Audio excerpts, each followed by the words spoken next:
¿Qué tal? Muy buenas tardes. Excelente inicio de año. Muchas gracias por conectarse al encuentro número 19 del Consultorio Médico Empresarial de la Unión Industrial del Estado de México. Sigamos aplicando las medidas preventivas recomendadas por nuestras autoridades de la salud. Bienvenidos a la plataforma en línea de la Unión Industrial del Estado de México. Al Consultorio Médico Empresarial, un servicio permanente para empresas socias UNIDEM. Mi nombre es Angélica Quijano. Les damos la más cordial bienvenida hoy 5 de enero del 2021 en este 19º encuentro del Consultorio Médico Empresarial que de forma ininterrumpida se transmite todos los martes de 12 a 1:30 p.m. con un tema distinto relacionado con la salud y el COVID. Hoy tendremos el interesante tema reincorporación a actividades laborales y personales después de infección por COVID-19. Antes de iniciar, les invitamos a atender algunas reglas de convivencia de la sesión. Les solicitamos a todos nuestros asistentes que puedan verificar su micrófono que esté apagado durante la conferencia. Las dudas técnicas, así como las preguntas para nuestro expositor, pueden ser escritas en el chat de esta plataforma, las cuales en la sesión de preguntas y respuestas serán atendidas con mucho gusto. Observamos en pantalla nuestra orden del día. Se dividió en 4 partes. Primero tendremos la bienvenida, enseguida escucharemos la conferencia de nuestro expositor, continuaremos con el tiempo para ustedes las empresas en la sesión de preguntas y respuestas y finalizaremos con la clausura a la 1:30 de la tarde. Queremos agradecer a nuestra mesa directiva de la Unión Industrial del Estado de México por su presencia. Conservas La Costeña, Fábrica de Jabón La Corona, Envases Cuevas, Envases Halostock, Grupo Jumex y Restaurante La Mansión. Asimismo, a los presidentes de las diferentes comisiones de la UNIDEM, al equipo staff y a todas las empresas de la Unión Industrial del Estado de México y empresas invitadas que se encuentran conectadas en este momento por las 4 plataformas: Microsoft Teams, vía Zoom, Google Meet, Facebook Live. Muchas gracias por su presencia. Iniciamos con la bienvenida oficial, para lo cual me es grato saludar y presentar al ingeniero Enrique Meisweiro Soto. Él es director de la empresa socia UNIDEM Grupo Syncro y también es nuestro presidente de la Comisión de Vinculación Educativa e Innovación de la Unión Industrial del Estado de México. Buenas tardes, ingeniero, bienvenido. Buenas tardes, gracias Angie. Buenas tardes a todos los socios, a los invitados que nos acompañan a esta primera sesión en línea de 2021, que también es el 19º encuentro de consultorio médico empresarial. Hoy el tema de la sesión es reincorporación, actividades laborales y personales después de infección por COVID-19, impartida por el doctor Emanuel López Delgado, integrante activo de la Comisión de Salud de la Unión Industrial del Estado de México. Antes de exponerles la semblanza del doctor Emanuel López, quiero compartir con ustedes lo siguiente. La mesa directiva, los presidentes de comisiones de trabajo y el equipo de staff de la Unión Industrial del Estado de México, les agradecemos la participación que tuvieron todos ustedes en las sesiones que se llevaron a cabo en 2020 y les reiteramos nuestro compromiso para seguir llevando en este 2021 a sus organizaciones encuentros en línea donde se abordarán temas de salud, temas laborales, fiscales, organizacionales, legales, principalmente. Miren, consideramos que en este 2021 enfrentaremos retos inusuales y estamos convencidos que si decidimos enfrentarlos unidos, con buen ánimo, con esperanza, con una actitud positiva, estaremos en condiciones de conseguir los objetivos que nos hemos planteado para este 2021. La unión hace la fuerza. Y quiero compartirles la semblanza de nuestro expositor, el doctor Emanuel López Delgado. Cuenta con 12 años de experiencia como médico cirujano y homeópata por el Instituto Politécnico Nacional. Tiene 8 años de experiencia en dirección con un máster en Dirección Estratégica de Organización de Salud por la Universidad Internacional Iberoamericana. Actualmente forma parte de la Academia Mexicana de Medicina de Primer Contacto. Cuenta con diversos estudios en Harvard Business Publishing en manejo de discapacidades y su rehabilitación, relaciones humanas, entre muchos otros. Es integrante activo de la Comisión de Salud de la Unión Industrial del Estado de México. Hoy nos comparte el tema reincorporación a actividades laborales y personales después de infección por COVID-19. Doctor Emanuel, bienvenido. Muchas gracias. Pues bueno, gracias por asistir a todos los presentes en las diversas plataformas. Seguimos con la dinámica de presentaciones que hemos ido llevando. El día de hoy vamos a ver un tema pues bastante interesante. Les comparto pantalla.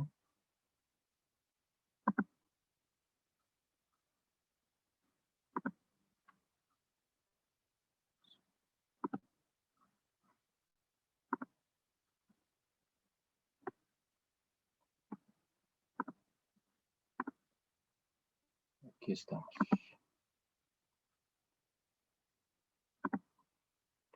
Bueno, el tema que vamos a abordar el día de hoy, como parte de estas sesiones que hemos ido trayendo para todos ustedes en tema de, pues aprender un poco más de salud, que en estos momentos es trascendental por todo lo que está sucediendo a nivel salud pública en todo el mundo prácticamente.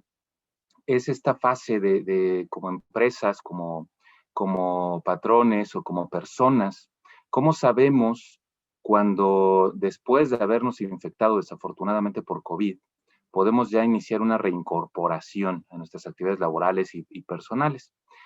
Porque a veces pensaríamos que en algunos casos puede ser un poco sencillo decir, bueno, ya me curé, ya puedo reincorporarme, pero la realidad en algunos casos, no en todos, es un poquito distinta. Y es lo que es el objetivo de la plática de hoy, para poder profundizar un poquito más y saber, pues, qué hacer en esos casos, en esos momentos.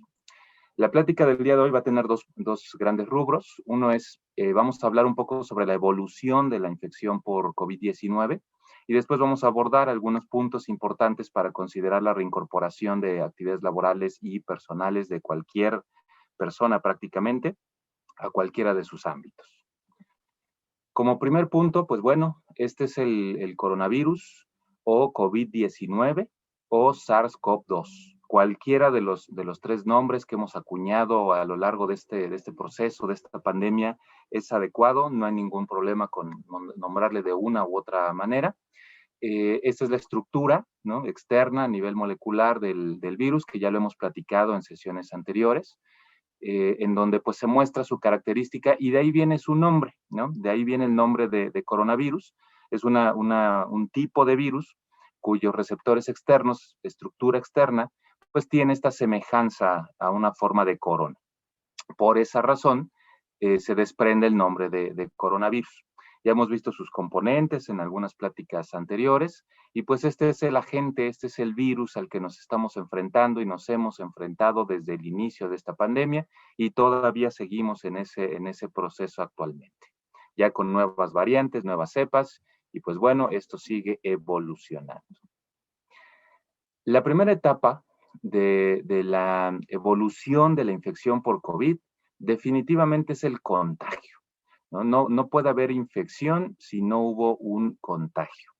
¿Y de dónde viene el contagio? En un inicio, cuando comenzamos con todo esto de la pandemia, en otros países incluso, pues ya se había detectado que el contagio era de persona a persona. No hay ningún vector intermedio en el medio vivo. Simplemente los seres humanos somos los vectores para contagiar a otras personas y es mediante el contacto de fluidos, no necesariamente de forma directa, sino por cercanía, ya que el virus tiene la capacidad de viajar a través de los fluidos que expulsa el cuerpo. Hablamos de saliva, pequeñas gotitas de saliva que flotan temporalmente en el medio ambiente, en el aire, y pues eso inocula a otras personas o incluso a objetos con los que tenemos contacto. Aquí en esta imagen pues vemos lo que actualmente es más frecuente en tema de contagio, que son las convivencias. Y no necesariamente hablamos de fiestas, tal vez alguna reunión, alguna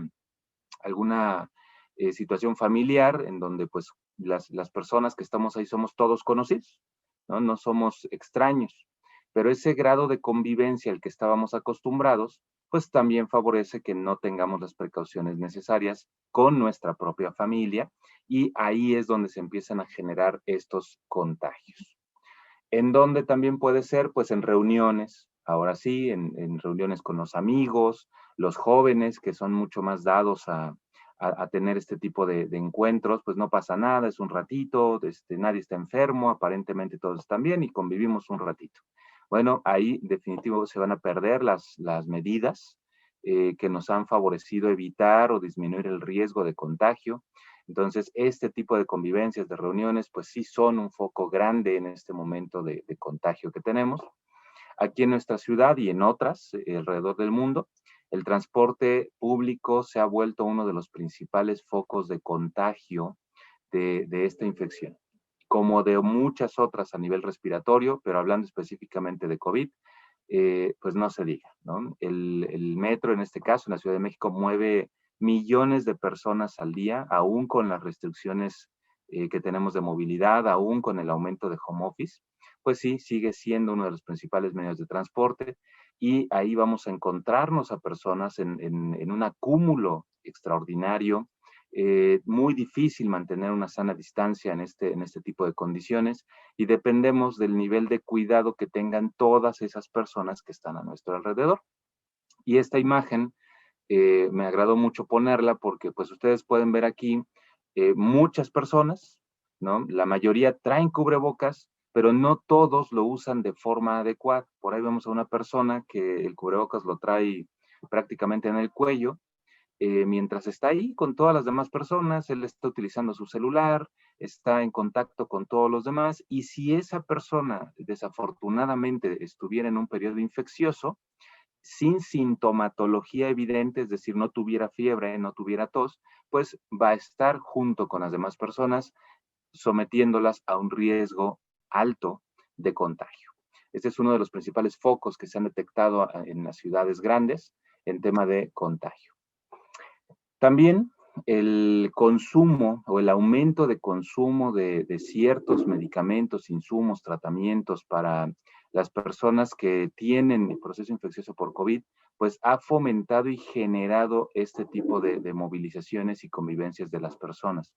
Aquí en esta imagen vemos pues muchas personas que están formadas haciendo filas, haciendo aglomeraciones para poder surtir ahorita un insumo que requieren muchas personas enfermas, que es oxígeno.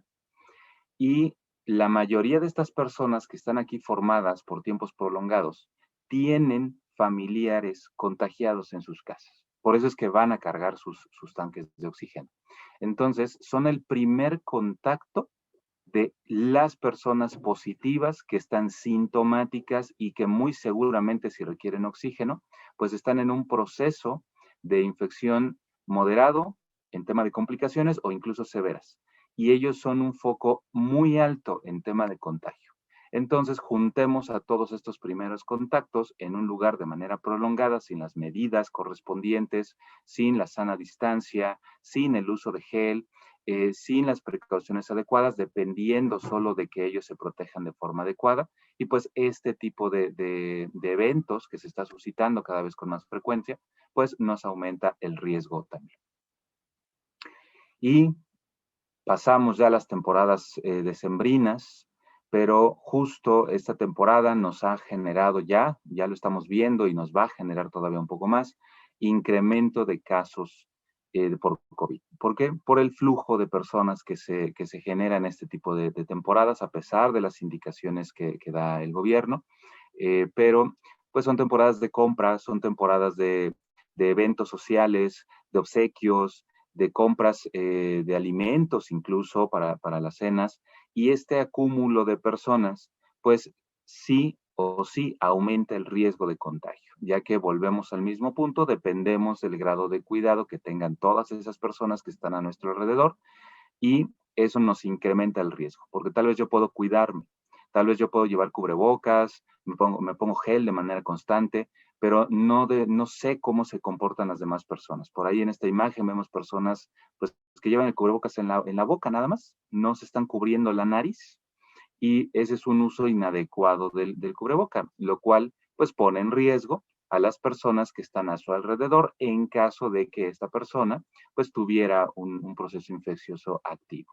Este tipo de aglomeraciones, de eventos, de fechas, nos incrementan el número de contagios, que lo estamos viendo a nivel de números, a nivel de la Secretaría de Salud, y es lo que nos ha favorecido pues estar ahorita en un foco rojo, con fecha tentativa al día 10 de enero. Ya veremos qué nos dicta la autoridad posterior a esas fechas. Como segunda parte del proceso infeccioso por COVID-19, pues una vez que se da ese contagio, que se da esa inoculación, viene un proceso de replicación viral.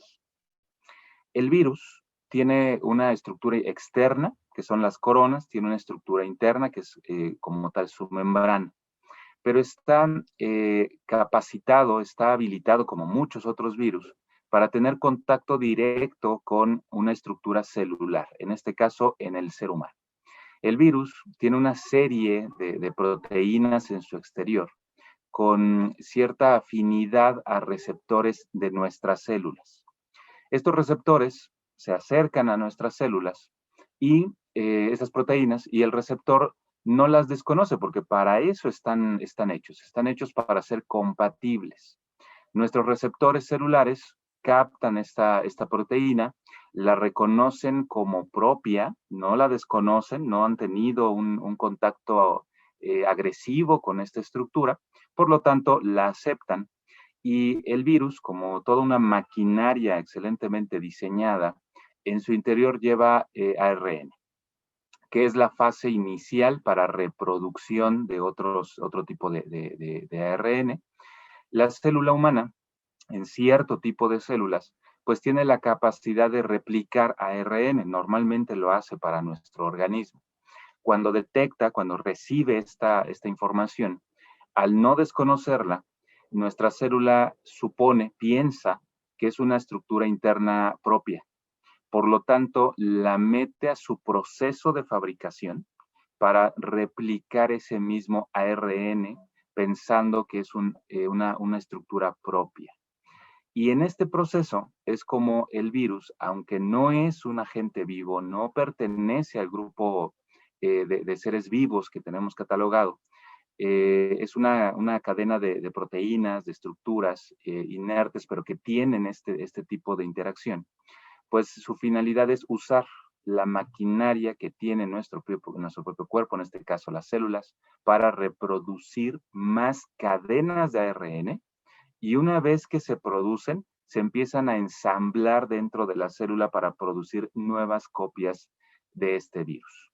Y una vez que se generan estas copias, empiezan a salir de esa célula para poder acercarse cada una a otras células e iniciar justo el mismo proceso.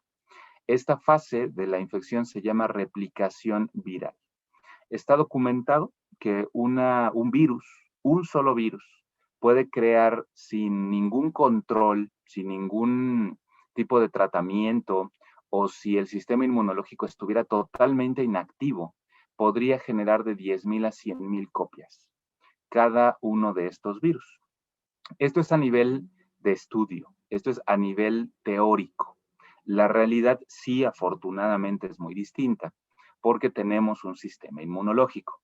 El sistema inmunológico, que son otras células distintas, pues están siempre a la búsqueda, atentas para detectar alguna irregularidad en la función de una célula, de otras células, en la aparición de otros organismos. Esto aplica para virus, bacterias, parásitos, hongos. Y si los detectan, empiezan un proceso de ataque inmunológico. Y este proceso lo que tiene como finalidad es lo contrario a lo que estamos viendo en este momento. Al destruir a uno de estos virus, esta célula de defensa envía información a otras células que acaba de detectar un agente extraño. Y al destruirlo, le da la capacidad de reproducción a otras células para poder crear más anticuerpos, es decir, más agentes de defensa contra ese virus. Entonces, toda esta lucha inmunológica que se da dentro de nuestro organismo, pues enlentece este proceso. Tal vez se produzcan 10,000 copias, pero se van a destruir muchas de ellas. El inconveniente es que si se juntan otros factores, como inmunodepresión, otro tipo de enfermedades, pues esta respuesta inmunológica es más lenta. Y esto es lo que nos lleva a tener una replicación viral o una cantidad de virus lo suficientemente grande dentro del organismo como para generar un proceso infeccioso. En algunos casos de pacientes que han sido totalmente asintomáticos, pues simplemente se quedaron en esta fase de replicación viral y su sistema inmunológico puede contrarrestarlo sin ningún problema. ¿En quién puede suceder? Eso no lo podemos predecir. Después viene una fase sintomática de la infección por el virus. Ya tenemos la suficiente cantidad de este virus como para generar un proceso infeccioso con síntomas en la mayoría de los casos. Y pueden ser síntomas variados en el COVID. Tenemos síntomas como tos, fiebre, cansancio, congestión nasal, secreción nasal, dolor de garganta, dolor de cabeza. Puede haber cuadros gastrointestinales asociados con diarrea. Puede haber fatiga exagerada o incluso llegar a la dificultad respiratoria. Estos síntomas se vuelven muy variables en todas las personas. No es una regla que se ha cubierto al 100%. La mayoría de las personas que se han infectado, pues tienen los primeros 3, tos, fiebre, cansancio, en distintos niveles, pero no todos. Hay personas que cursan totalmente asintomáticas o cuyos síntomas duraron 1 o 2 días máximo y pasaron totalmente desapercibidos. Por eso no se asocia a una infección, pero sí están en un proceso de contagio, ¿no? En esta fase hablamos de que ya la cantidad de virus es importante, pero hay una reacción del sistema inmunológico para atacar ese virus. Esta reacción es lo que en conjunto genera parte de todo este proceso sintomático que nos ayuda a detectar la infección. En esta gráfica podemos ver de manera un poco resumida, les voy a ir explicando, pues el proceso de una infección, en este caso por COVID, de lo que tenemos detectado, de lo que se ha estudiado. Nos falta mucho estudio al respecto, pero de lo que tenemos ya prácticamente en todo este año determinado. Desde el día 0, que inicia cuando yo tuve ese contacto con esa persona que ya estaba en un proceso infeccioso y estaba con la cantidad viral suficiente como para expulsarlo y contagiarme, eso se considera como el día 0. A partir de ese momento, yo tuve un periodo de ventana, es decir, no tuve ningún síntoma. Es más, no tenía yo la infección, ni tampoco podía yo contagiar a otras personas, porque estoy en un periodo de incubación. Aproximadamente, eso nos lleva unos 5 días, en algunas personas un poco más, en algunas personas un poco menos, pero el promedio que se ha encontrado es de 3 a 5 días. En ese periodo de ventana, yo, aunque ya estoy inoculado, aunque estoy en ese proceso de replicación viral, no infecto a otras personas. Para eso se necesita un incremento todavía mayor de cantidad viral con capacidad infecciosa para que pueda yo ya generar un proceso infeccioso hacia otras personas.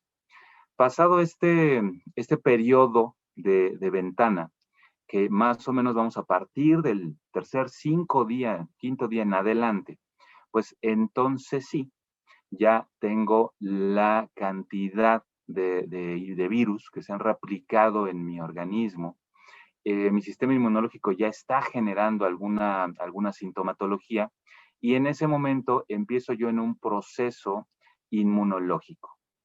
En esa curva verde que ustedes pueden ver ahí, la más chiquita, se producen antígenos en el cuerpo que se generan al principio de la infección, pero pueden ser inespecíficos, es decir, son para cualquier proceso infeccioso inflamatorio que tenga el cuerpo, pero ya mi cuerpo empieza a tener una reacción. A la par de estos antígenos A, también se generan los antígenos M, que ya son un poco más específicos y de los cuales nos han apoyado mucho las pruebas rápidas en un inicio.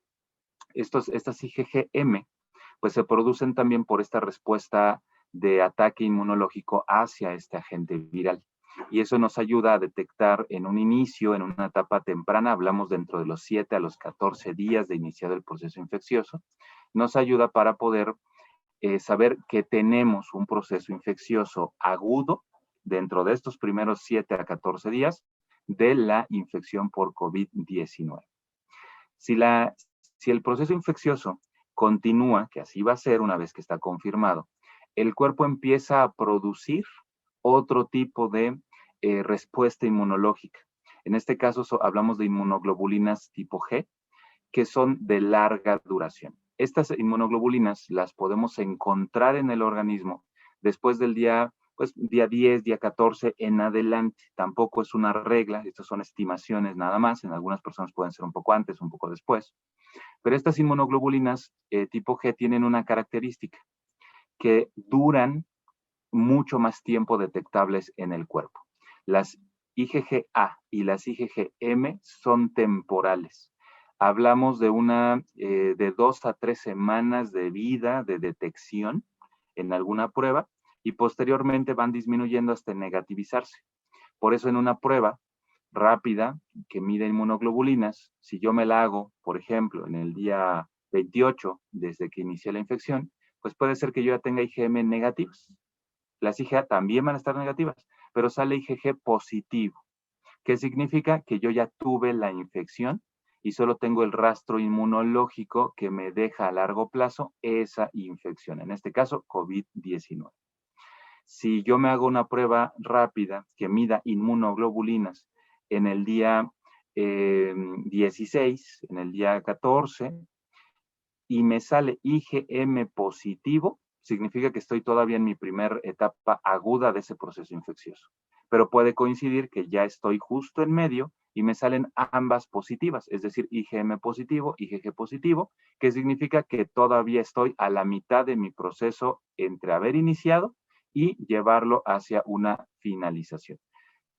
Ya sea que sean IgM positivas e IgG positivas o solo IgM positivas, ese paciente es infeccioso y está en una etapa aguda de ese proceso, por lo tanto requiere resguardo y requiere tratamiento y control.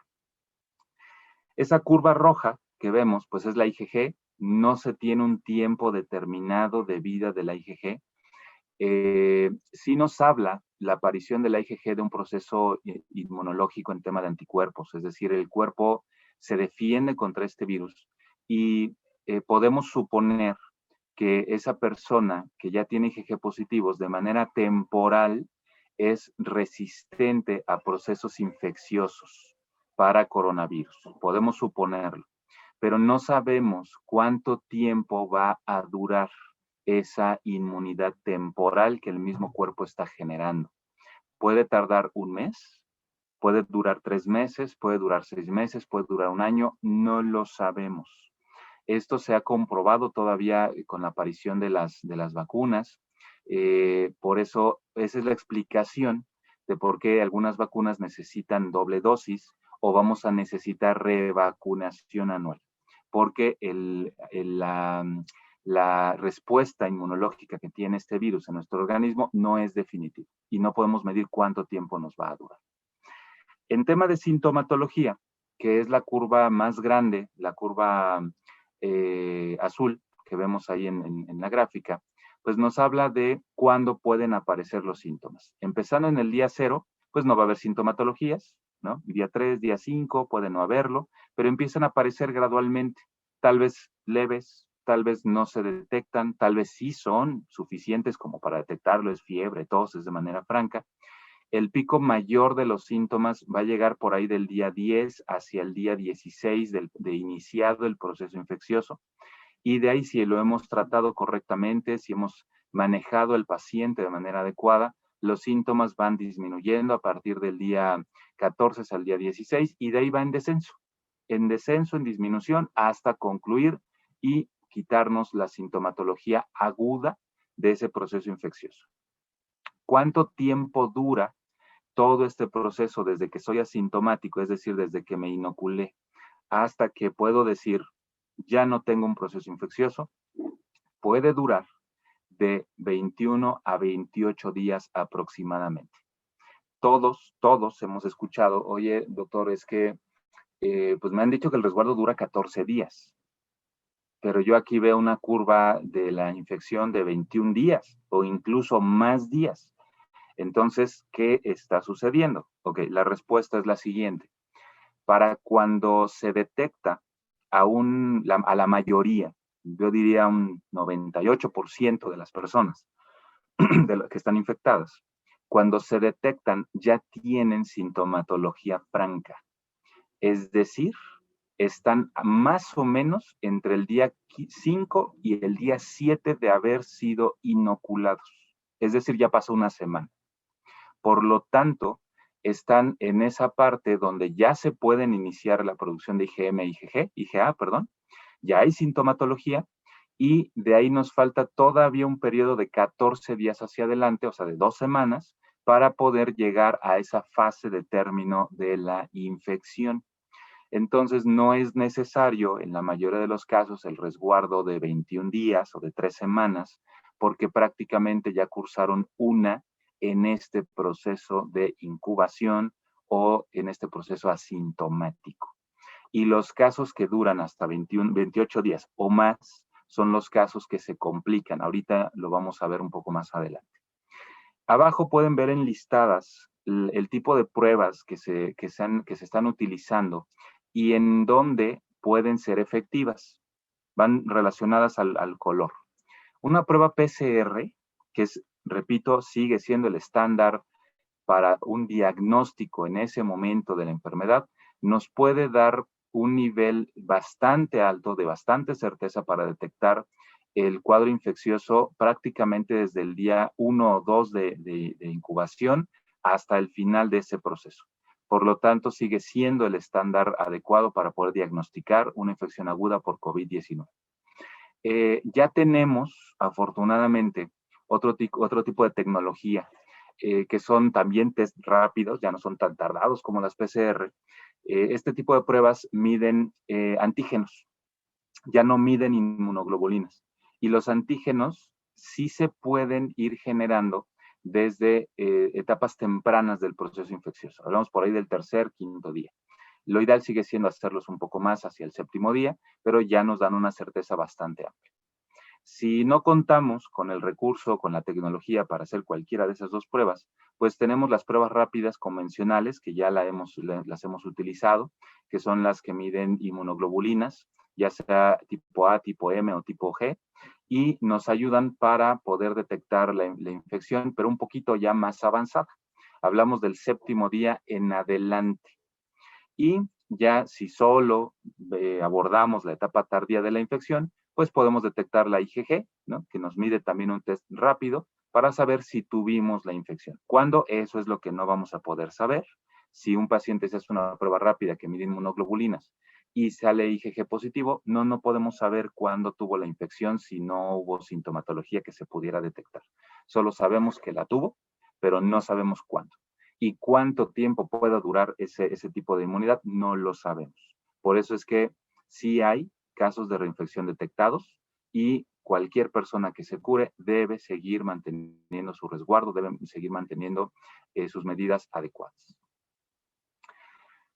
Ahora, después de todo este proceso, que es lo normal en cualquier tipo de persona que se infecta por COVID, pues vamos a tener personas que tenemos factores de riesgo y que si nos enfermamos por COVID, pues podemos tener mayor complicación en los síntomas.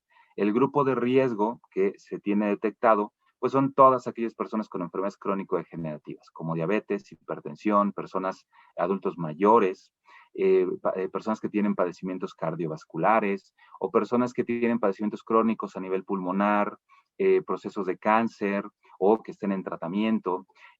O personas que tengan algún tipo de inmunocompromiso, alguna enfermedad que genere una inmunodepresión o fármacos que les generen una inmunodepresión. Ese son el cuadro, el grupo de personas que asociado con COVID, pues desafortunadamente tiene una mayor mortalidad y mayor riesgo de complicaciones. Por eso este grupo de personas sigue en extremo cuidado con cualquier tipo de medida, con cualquier semáforo, se consideran como el alto grupo de riesgo y las recomendaciones generales pues son prácticamente no tener contacto con otras personas que puedan tener riesgo de infectarlos. Cuando llegan estas complicaciones y que se han presentado en la mayoría de los casos cuando se combinan con una infección crónico-degenerativa de otro tipo, una enfermedad crónico-degenerativa de otro tipo, pero también lo hemos encontrado en personas que no tienen otras comorbilidades, personas jóvenes. Sí se ha encontrado en un menor porcentaje, pero se ha encontrado. La mayoría de las complicaciones son varias, pero lo podemos agrupar en tres tipos de reacciones severas.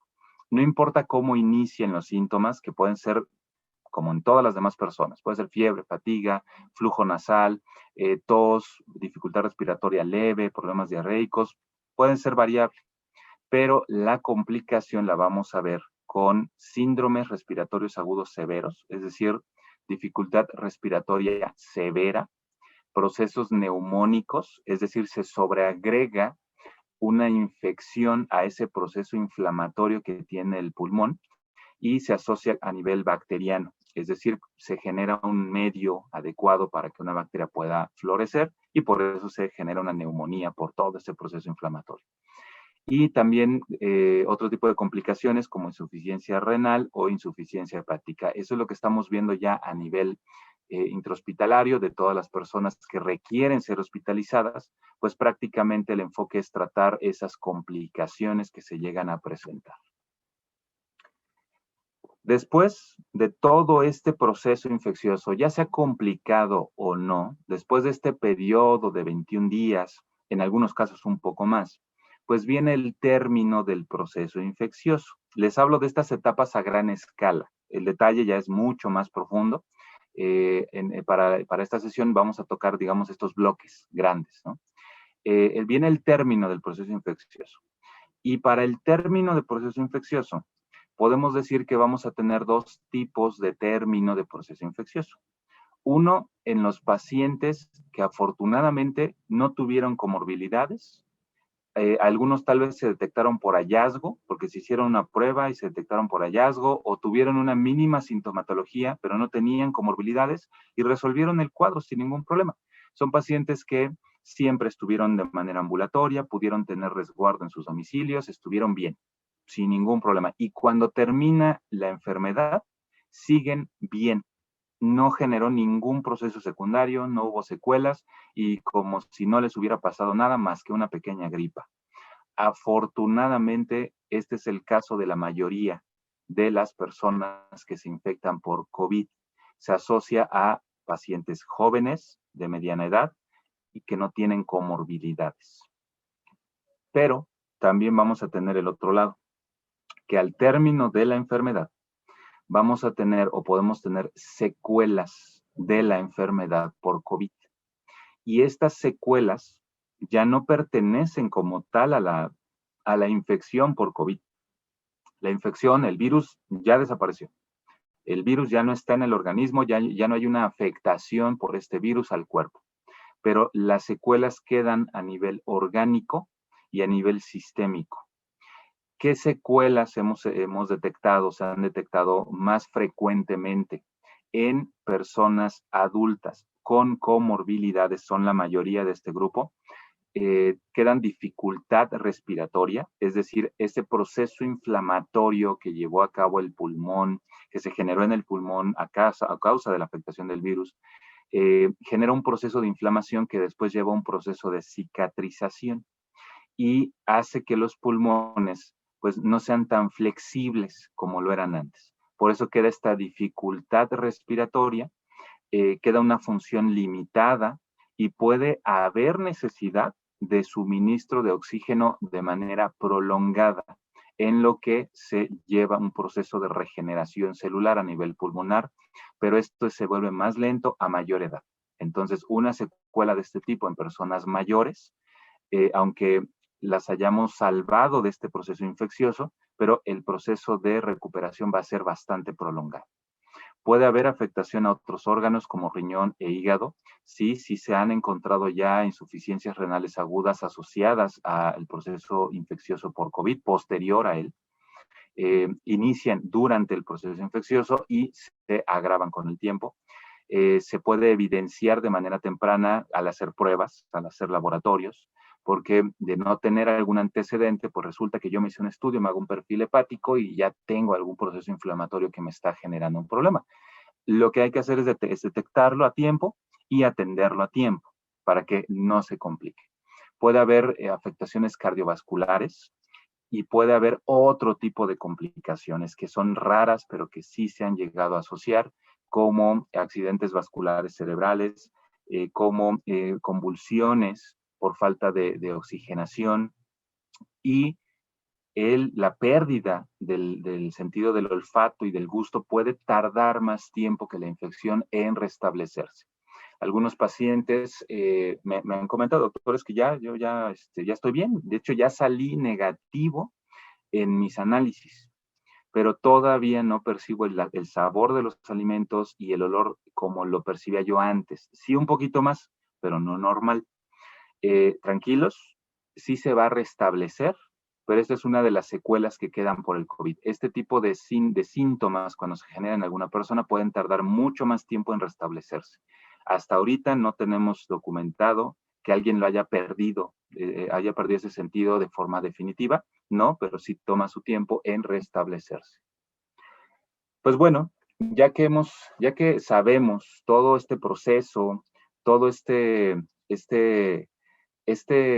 evolución que va a llevar el COVID en el organismo, no sabemos en quién de manera leve, en quién de manera grave, pues viene al final de todo esto un alta médica, más temprano en algunos, más tarde en otros. Entonces, este es el primer paso para la reincorporación de actividades, ya sea a nivel personal o a nivel laboral. Mientras no haya una alta médica, el paciente debe estar en resguardo, debe estar en reposo y debe estar en tratamiento. Por lo tanto, sí debe haber un médico que valide, que revise a esa persona, aunque haya sido asintomática, para garantizar que no tengan ningún tipo de complicación o secuela asociado a la enfermedad. Porque a veces como personas no lo detectamos. Nos acostumbramos, porque es un proceso, aunque es rápido, pero esos 14, 21 días sí son prolongados. Nos podemos llegar a acostumbrar. Pues yo creo que por todo esto del resguardo, por todo esto de he comido un poquito más y como que me cuesta más trabajo subir las escaleras. Pero yo creo que es por eso, no es por la infección. Cuidado. Por eso es necesaria una revisión médica porque sí puede ser secundario a la infección. Entonces, el tiempo de resguardo de estos 14 días, repito, pues se da porque tenemos un periodo de 1 a 14 días que puede haber de incubación, tenemos esas 2 semanas que le estamos dando de resguardo a esa persona después de su periodo de incubación inicial para completar esos 21 días, pero sí puede haber una forma en la que una persona que tuvo un contacto pudiera suspender ese resguardo, sí lo puede haber, pero eso tiene y está asociado con una valoración médica, que es si esa persona tuvo contacto con una persona que estuvo confirmada, y el contacto fue amplio, o sea, no fue solo de un contacto, de lo vi y se fue, no, convivimos, no nos cuidamos, compartimos alimentos, el contacto fue franco.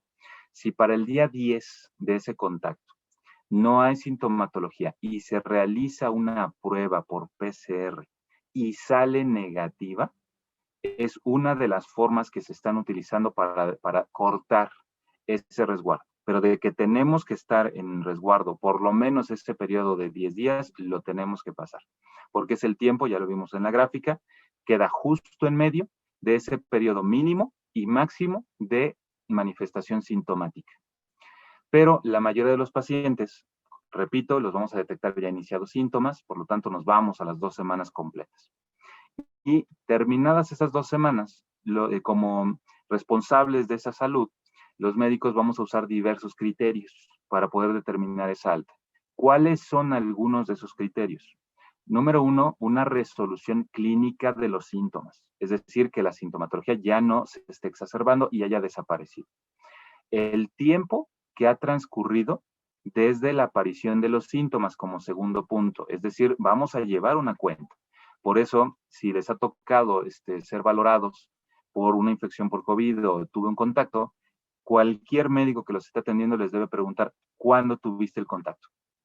Ok, ¿cuántos días han pasado desde que iniciaste con los síntomas? Porque el conteo de días es muy importante para el alta de ese paciente. Tercer punto, la gravedad de la enfermedad, si fue una manifestación leve, moderada o severa. El estado inmunológico de ese paciente, como cuarto punto, ya que no es lo mismo una persona que es joven, tiene 30 años, no tiene ninguna comorbilidad, a una persona que tiene tal vez la misma edad, pero tiene aparte una enfermedad que le deprime su sistema inmunológico. Por lo tanto, sí, la evolución es distinta y la consideración es distinta. Y también tomamos en cuenta la evidencia de depuración de ARN de este virus del tracto respiratorio superior, que se detecta mediante las pruebas. Es decir, si ya cumplimos con todos los criterios, queda duda, porque quedó ahí algún síntoma, tal vez tos residual, ya pasaron 14 días, 21 días y todo está normal, no hay ninguna secuela, pero sigo teniendo tos residual, lo que vamos a solicitar es, vamos a hacer una prueba, si sale negativa, adelante. No hay proceso infeccioso, solo es la complicación, la secuela que quedó de manera temporal por la tos. Pero si sale positiva, tenemos que mantener el resguardo. Ya que tenemos esta alta médica, es decir, que un personal de salud facultado nos dijo, sí puedes reincorporarte, ya estás libre del proceso infeccioso. Pues algo que nosotros de manera general podemos valorar también, este es un esquema que les quiero mostrar muy somero, ¿no? Ahorita se han publicado, se están usando varios esquemas para que nos demos una idea de por qué los 14 días o en quién puede durar más tiempo. Entonces, si yo soy una de esas personas que puede durar más tiempo. Si el caso fue leve, si me manejé en mi casa sin síntomas prácticamente, pues mi resguardo va a ser de 14 días hasta que me den esa alta. Si fue el caso de un paciente que se hospitalizó, pero dentro de un periodo muy corto no tuvo síntomas y se da de alta del hospital sin síntomas, el resguardo también va a ser de 14 días.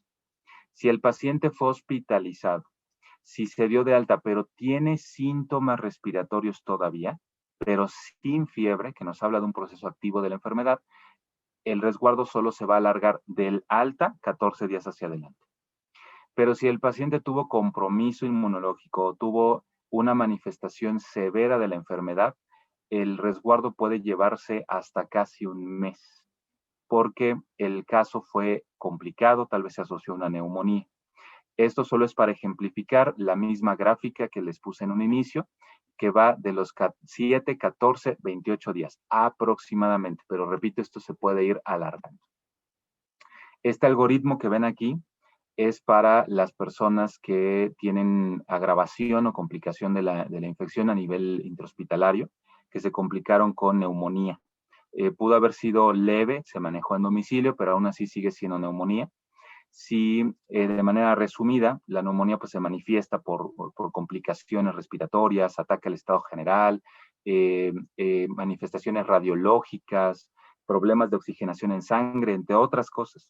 Si para el término de este proceso infeccioso el paciente tiene todavía sintomatología y hay o no una prueba positiva por PCR, el paciente debe seguir manteniéndose en resguardo domiciliario de manera indefinida hasta que esa prueba salga negativa o que desaparezcan por completo los síntomas junto con las secuelas. Si para cuando termina el proceso infeccioso neumónico el paciente no tiene sintomatología y tenemos un alta de este paciente sin síntomas, pudiéramos considerar no hacer una prueba, pero si se hace y sale negativa, el paciente se puede dar de alta e iniciar un proceso de reincorporación a actividades. Este esquema solo lo utilizamos para pacientes que generaron este tipo de complicaciones, porque la neumonía sí agrava el cuadro respiratorio y agrava las secuelas. Por lo tanto, hay que tener mucha calma, mucha paciencia con los pacientes que generan este tipo de complicación. Una vez que tenemos esa alta, ya sea que me fue bien o me fue un poquito más complicado, pues viene el proceso de evaluación de esa persona para saber cómo estamos. Repito, la mayoría de las personas que se enferman por COVID van a resolver de manera adecuada. No van a tener secuelas aparentes, pero es responsabilidad del médico tratante evaluar la resistencia cardiovascular que tenga esa persona. ¿Cómo lo hacemos o cómo se debe hacer? Decirle a esa persona, ¿sabes qué? Ya terminaste tus 14 días, todo está bien, perfecto, puedes salir a la calle, puedes ir a tus actividades personales y puedes irte a trabajar sin ningún problema. Eso es un error. Lo correcto es que en esa última consulta se indague con el paciente, oye, ¿qué actividades has estado realizando en tu casa? ¿No? Primero muy poco, perfecto. ¿Tienes escaleras? Sí, sí tengo escaleras. Ok, ¿ya las subes? ¿Cuántas veces al día las subes? No, pues 1 o 2 veces, perfecto. ¿Y cómo te sientes? No, pues me siento bien, no me canso, o sí, fíjese que al subir un piso me estoy cansando, tengo que tomar respiración. No, tengo 5 pisos, es un edificio y ya me tocó subirlo y sí, como al tercero o cuarto sí me canso. Ok, eso le pasa a cualquier persona. Pero si es con esfuerzos mínimos o la agitación es demasiada, tenemos una consecuencia cardiovascular, una secuela cardiovascular que hay que evaluar. ¿Cómo se hace? Con ejercicios. Se le indican a esa persona una serie de ejercicios que pueda hacer en su casa, que puede hacerlo usando muebles de su casa, una silla, una mesa, un sillón, para poder medir esa resistencia cardiovascular. No es hacer ejercicio, repito, no son ejercicios para masa muscular ni para bajar de peso. Los ejercicios que se indican son pocos, son pocas repeticiones y son para medir la respuesta cardiovascular que tiene esa persona. Se va a medir el pulso, se va a medir la frecuencia respiratoria y ese dato nos lo va a proporcionar a nosotros para poder saber si la respuesta cardiovascular que tiene es adecuada o no. Porque de no ser adecuada, necesita un proceso de rehabilitación que nos va a llevar más tiempo. Pero, repito, lo primero, junto con el alta es, ok, ya no tienes la enfermedad, pero vamos a ver si tu capacidad o resistencia cardiovascular es adecuada. A la par de esta evaluación, también se hace una evaluación de capacidad respiratoria, porque recordemos que hemos estado por lo menos 2 semanas inactivos. La mayor parte de ese tiempo hemos estado acostados en nuestra cama, sentados en el sillón, con muy poca movilidad. Por lo tanto, el gasto cardíaco disminuye y la frecuencia respiratoria pues se mantiene baja. Eso nos hace pensar que no nos sentimos mal, pero no es lo mismo caminar hacia el trabajo, subir, bajar escaleras en el metro, o tal vez en mi edificio donde trabajo, pues hay que subir 3 pisos de escalera, o en mi actividad, pues sí camino constantemente porque tengo que ir de oficina a oficina y mi actividad es estar parado, es estar de pie, y pues nos implica una mayor actividad de lo que hemos hecho en las últimas 2 semanas.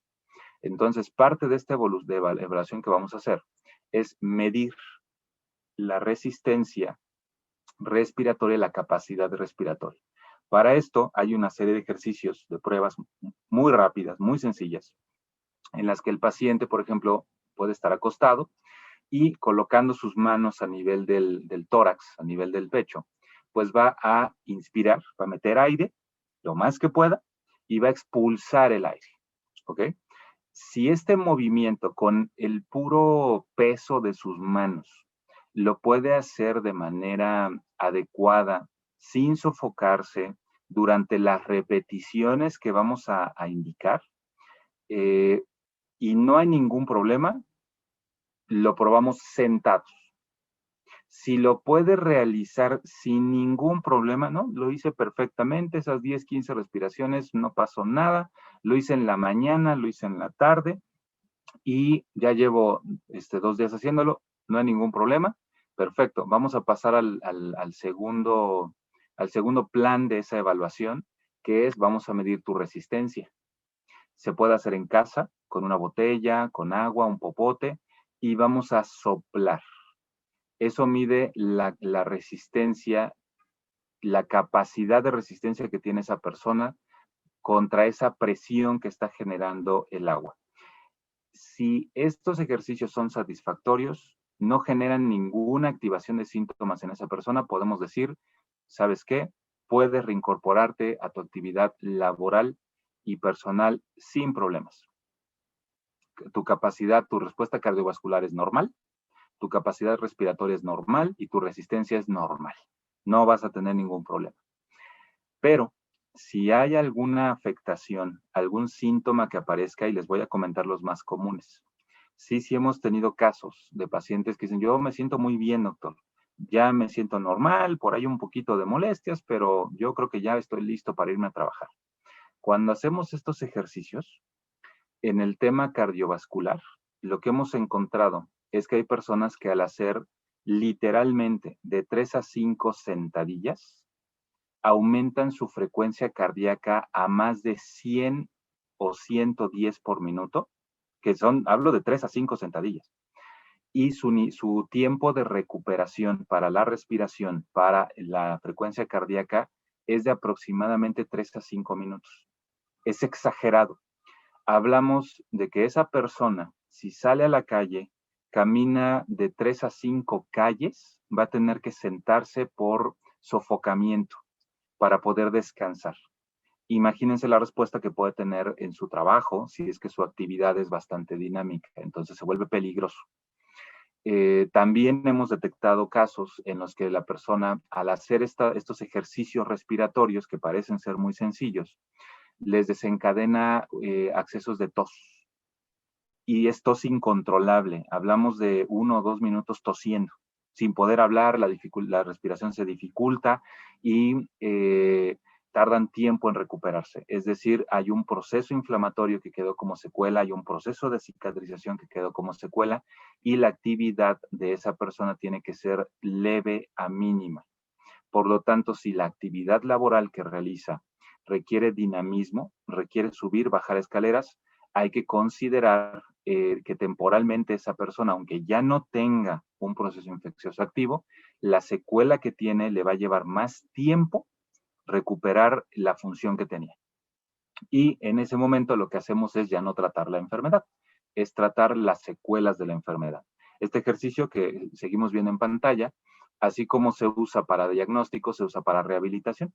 Es uno de los ejercicios respiratorios que utilizamos para ir gradualmente capacitando a los pulmones, flexibilizando esos tejidos para que puedan pues funcionar de manera adecuada. Nos lleva un tiempo, sí nos lleva un tiempo, pero hablamos de una persona dedicada que hace este tipo de ejercicios prácticamente en una semana, 2 semanas. Ya está habilitado para ingreso de actividades personales y actividades laborales si es que lo llega a necesitar en distinta calidad. Por eso es necesario que cuando se da esa alta médica, demos la recomendación de actividades a esas personas. ¿Sabes qué? Tú ya saliste de la enfermedad, pero tu condición cardiovascular, tu condición respiratoria te permite este tipo de actividades. Y ese es el aval que nos da a las organizaciones de cómo está mi colaborador, qué actividades puede realizar para que no vayamos a tener un problema secundario. Ahora, algo que no se está evaluando, desafortunadamente, pero que se tiene que evaluar es el estado emocional de esa persona. Porque no a todos nos va bien. Hay personas que sí nos infectamos, salimos del cuadro y adelante. No pasó nada y a seguirle echándole ganas y afortunadamente no pasamos por nada crónico ni crítico. Pero hemos tenido casos en los que una persona de la familia se enferma, de ahí se enferman otras 3 personas y resulta que fallecen 2. Es decir, prácticamente la familia se acaba ahí. Entonces, la persona que sobrevive va a tener un proceso emocional muy complicado. Y no hablo de la enfermedad, no hablo de esos 14, 21 días. Hablo de la secuela emocional que puede generarse por la pérdida de familiares, por la culpabilidad de esa persona, porque tal vez yo fue el que empecé, yo me enfermé y pues resulta que las personas, mis familiares, fallecieron por mi culpa. Ese sentimiento de culpa va a generar un proceso de ansiedad en un inicio y después lleva a una depresión bastante severa. Entonces, lo que debemos hacer como parte de esa evaluación, de esa alta a ese paciente, pues es evaluar cómo te sientes emocionalmente. Hay test que se usan para esto, hay escalas que miden esto, que miden ansiedad, que miden depresión. Y una vez que esa persona se reincorpora a su trabajo, y eso es lo que hay que comenzar a hacer, como empresas debemos empezar a medir este tipo de efectos secundarios en nuestros colaboradores. Porque si no lo vemos a tiempo y no hacemos una referencia a tiempo, nos va a costar colaboradores. Porque hay muchas personas que salen de este proceso, pero ese no es que a mí me fui mal, sí, se murieron familiares, estoy triste, pero necesito distraerme. Y como ya estoy bien, pues voy a trabajar.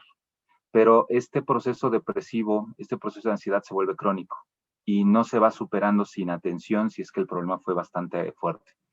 Y se va agravando hasta que ese colaborador llega a una baja, a una deserción, llega a cambiar de trabajo, se vuelve improductivo, porque la ansiedad y la depresión como enfermedad no solo afectan a la persona, afectan a su entorno, sus relaciones con las demás personas, sus relaciones con colaboradores o compañeros y sus relaciones con el trabajo, con la empresa. Por lo tanto, si es algo que debemos mantener en control, si tenemos ya un área de salud laboral, pues este tipo de encuestas, de test, se contestan rapidísimo. Entonces se puede hacer, a ver, oye, contéstame esta encuesta para hacer una evaluación pues constante del colaborador o de los colaboradores que veamos como un foco para poderlos referir a tiempo. Como último punto de este proceso para una reincorporación, pues está la referencia a servicios especializados. Como empresas o como médicos tratantes, no vamos a poder resolver todo lo que se nos presente en un cuadro infeccioso por COVID y posterior a él. En ocasiones, vamos a encontrar secuelas que necesitan una referencia a una especialidad médica o a una unidad hospitalaria con más infraestructura, porque tal vez ya no tienes la infección, ya no hay evidencia de proceso activo, ya no contagias a nadie más, pero generaste un proceso infeccioso con cicatrización que genera una fibrosis a nivel pulmonar. Por lo tanto, requieres valoración por por una especialidad en pulmones, por el neumólogo, y que te esté revisando de manera frecuente y te lleve un tratamiento de rehabilitación. También debemos enviarlos a rehabilitación porque no todas las secuelas se manejan tan fácilmente. A veces el mismo neumólogo refiere a sus pacientes con rehabilitadores especializados para poder hacer todo este tipo de terapias. Y también hay que hacer referencia hacia terapias psicológicas, porque si yo detecto que mi colaborador, que mi familiar no está bien, no se ve bien y está afectando su entorno, se está aislando, está dejando de ser productivo, algo está pasando y no es la enfermedad viral, es un proceso emocional.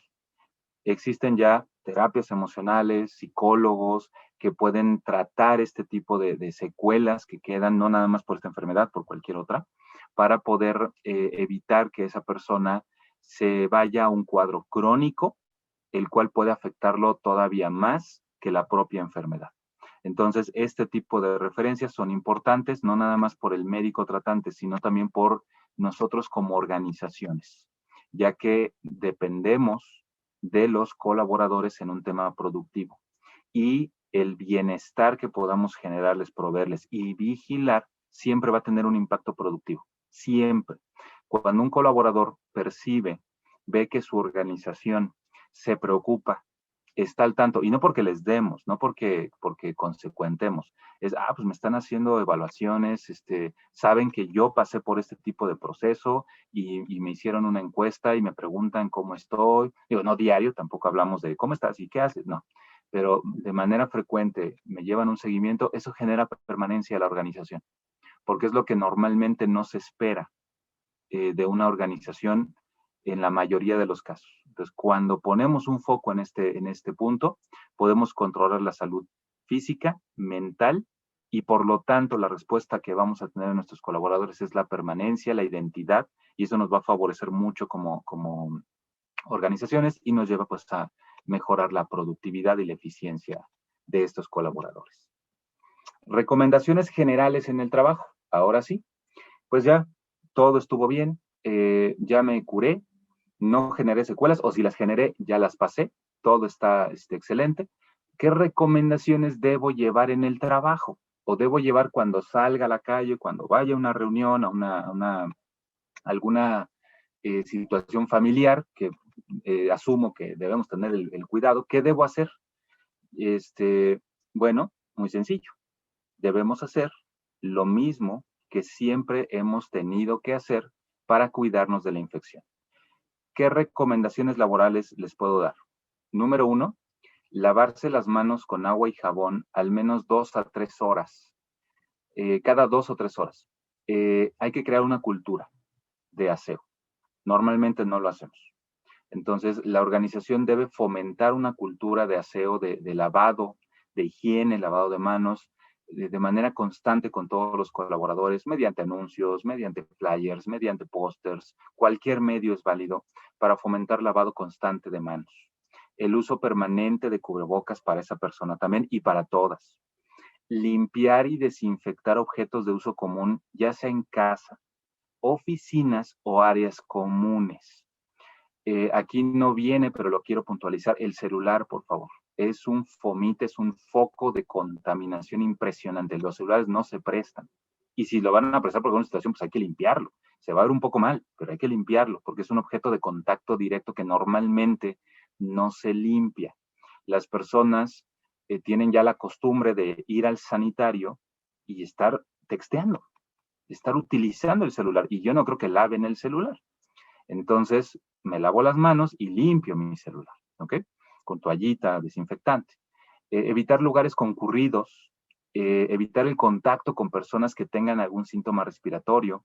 La etiqueta de estornudo, si toso, si estornudo, pues me tapo la boca y la nariz con el antebrazo. No saludo de mano, ni beso, ni abrazo a otras personas. Y si tengo sintomatología, fiebre, tos seca, dificultad respiratoria, cualquiera que me genere sospecha, pues debo informarlo a mi supervisor, a mi coordinador o al médico laboral, si es que contamos con él, porque sí puede haber reinfección. Y las personas que cursaron con una infección por COVID pueden también cursar con una reinfección. Repito, la IgG no es permanente y no sabemos cuánto tiempo va a durar. Lo que sí sabemos es que las personas que se reinfectan por COVID, comprobadas con estudios, sí cursan con un segundo proceso infeccioso más severo que el primero. La reacción inmune es más violenta, es más agresiva, por lo tanto, sí hay complicaciones mayores. La recomendación es seguir cuidándonos. Si me reincorporo a mi trabajo, me cuido como todos los demás y debemos cuidarnos bien todos. De manera general, pues este es el tema de hoy. Espero que les haya sido de utilidad. Es información, repito, a grandes rubros, porque es muy detallado abordar cada uno de estos rubros. Es para que tengamos una idea general de los procesos que vamos a ir pasando, de lo que debe pasar con mi colaborador, pues para tener una certeza en tema de reincorporación y saber que la organización está haciendo lo que le corresponde también para hacerlo. Vamos a ver. Muchas gracias. Gracias, doctor Emanuel. ¿Podemos pasar a la sesión de preguntas y respuestas? Sí, claro. Tenemos en el chat de aquí de Zoom a Jacel que nos pregunta si rinitis alérgica entra en los padecimientos de vulnerabilidad. Ok. Qué buena pregunta. Ahorita por la temporada, y se agrava también la rinitis alérgica en temporada primaveral, pero tenemos una incidencia bastante alta de rinitis alérgica. Afortunadamente, no genera un factor de agravación para el COVID. El proceso alérgico es muy distinto. Puede tener síntomas respiratorios, ¿no? Flujo nasal, un poquito de gripa, síntomas gripales. pero no tiene relación con una agravación para una infección por COVID. Es muy distinto, eso sí, aprovecho para aclararlo, al asma. Si soy asmático, entonces sí tengo mayor probabilidad de complicación si me enfermo por COVID. Pero repito, una rinitis alérgica, no. Muchas gracias. Magali nos pregunta, ¿cuánto tiempo es el adecuado para realizarse una prueba después de haber padecido COVID? Ok. Depende la finalidad. Si yo ya padecí COVID, voy a poner dos escenarios para entender un poquito. Si yo tuve contacto con una persona que fue confirmada y el contacto fue mucho, y yo prácticamente estoy asegurando que sí me contagié, ¿no? ¿Cuándo me puedo hacer esa prueba para que valga la pena y para saber si tengo o no tengo la infección? De ese día deben pasar por lo menos de 3 a 5 días para hacer una prueba de PCR. Si mi opción es una prueba rápida, debo esperar más días, entre el 7º y 10º día, si es que no aparecen síntomas. Aunque si aparecen síntomas, es desde antes. Pero sin sintomatología, ese es el tiempo adecuado. Ahora, en el otro extremo, yo ya pasé la enfermedad, ya padecí COVID, ya me curé.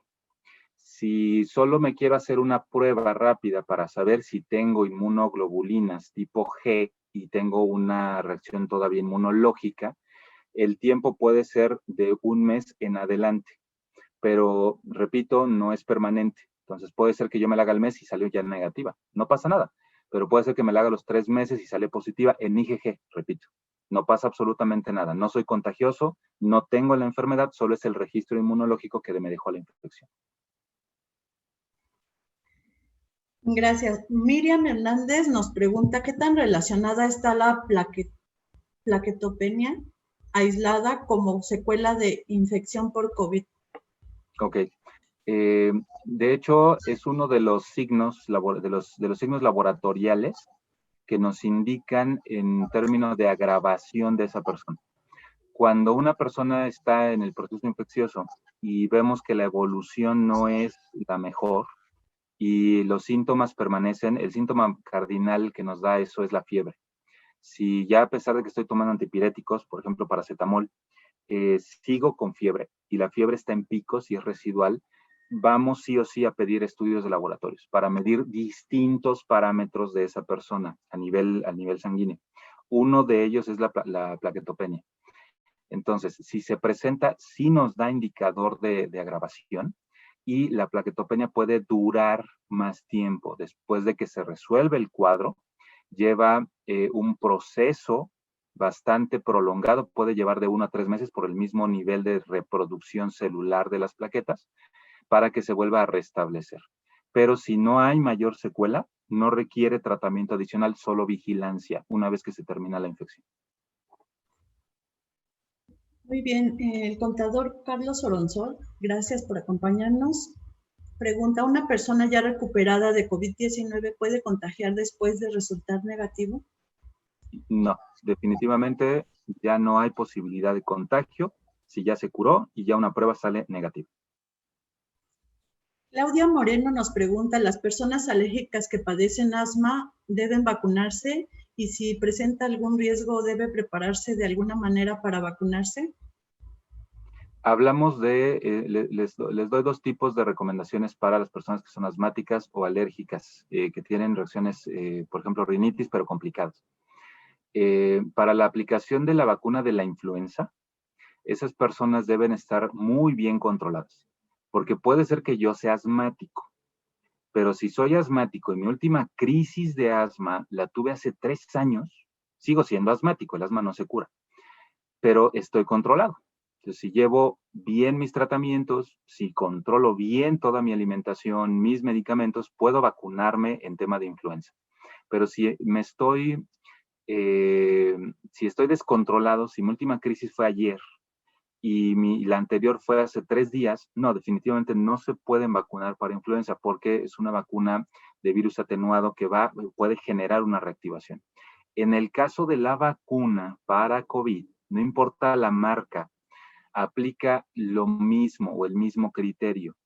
Si debe haber una valoración por el neumólogo para determinar en qué grado de control estoy de mi enfermedad respiratoria y si me considera o no candidato para la aplicación de esa vacuna, porque hablamos también de una vacuna derivada de un virus, por otro tipo de proceso, no es similar a la de la influenza, es por otro tipo de proceso, pero sí requiere tener un control base de mi enfermedad. Entonces, la respuesta es: mi médico especialista debe valorarme para saber si soy candidato a cualquier vacuna que tenga que ver con virus respiratorios.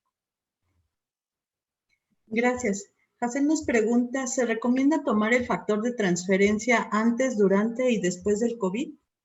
Es correcto. Lo hemos utilizado en las 3 fases. Les platico rápidamente. Y la verdad es que nos ha ido bastante bien con el tratamiento. Lo hemos utilizado en pacientes que tuvieron contacto con personas confirmadas y un amplio contacto. Era casi seguro que se iban a enfermar. Lo hemos utilizado antes del proceso de la infección, desde el primer contacto, es decir, desde el tiempo de incubación, y la respuesta que hemos tenido ha sido mínima o nula sintomatología cuando cursan con el proceso infeccioso. También lo hemos utilizado durante el proceso infeccioso, es decir, ya hay síntomas francos, en ese momento se empieza a utilizar el factor de transferencia y lo que hemos obtenido como respuesta es la resolución del cuadro sintomático en un corto tiempo y con menos fármacos.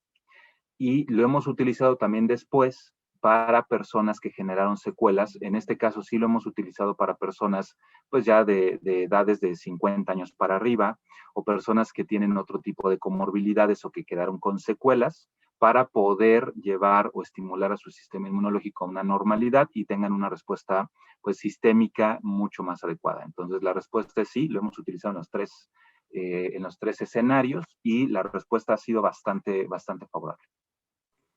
Gracias, doctor. ¿Pueden conseguir el factor de transferencia con ustedes? Sí, claro. Aquí en la pantalla pueden ver mi correo, pueden ver mi número, un mensaje de WhatsApp, me mandan un correito y nos ponemos en contacto. Muchas gracias. Pregunta Eduardo Vergara, gracias por acompañarnos. Que fueron inevitables las reuniones de sus familiares y colaboradores del día 24 y 31 de diciembre. Si uno resulta infectado, ¿toda la familia que se reunió debe aplicarse la prueba o solo quienes manifiesten síntomas? ¿O qué recomendaciones le puede dar para minimizar esta situación?